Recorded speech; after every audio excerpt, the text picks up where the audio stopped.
Hi friends, welcome to cine family two. TV serial actor Nikhil Bigg Boss season 8 విన్నర్గా తనకంటూ ప్రత్యేకమైన గుర్తింపుని సంపాదించుకున్నారు. నిఖిల్ మొదటగా గోరింటాకు సీరియల్ ద్వారా పరిచయమై ఆ సీరియల్తో మంచి పాపులారిటీని, సక్సెస్ను అందుకున్నారు. నిఖిల్ కొన్ని టీవీ షోలలో కూడా పార్టిసిపేట్ చేస్తూ సందడి చేస్తున్నారు. నిఖిల్ అప్డేట్స్ బయటకు రాగానే బాగా వైరల్ అవుతుంటాయి. అయితే రీసెంట్గా టీవీ సీరియల్ యాక్టర్ నిఖిల్ మరో సరికొత్త న్యూ ప్రాజెక్టుతో మన ముందుకు రాబోతున్నారు.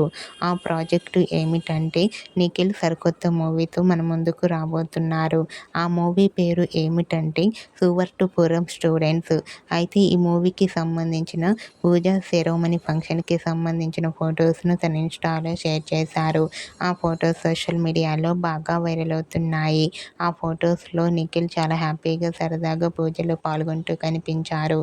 ఆ ఫొటోస్ చూసిన వారంతా నిఖిల్కి కంగ్రాచ్యులేషన్స్ని కామెంట్ రూపంలో తెలియజేస్తున్నారు.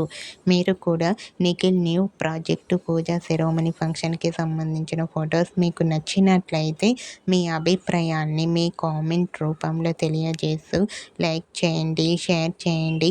మరిన్ని ఇంట్రెస్టింగ్ అండ్ లేటెస్ట్ అప్డేట్స్ కోసం మా సినీ ఫ్యామిలీ టూ ఛానల్ని సబ్స్క్రైబ్ చేసుకోండి.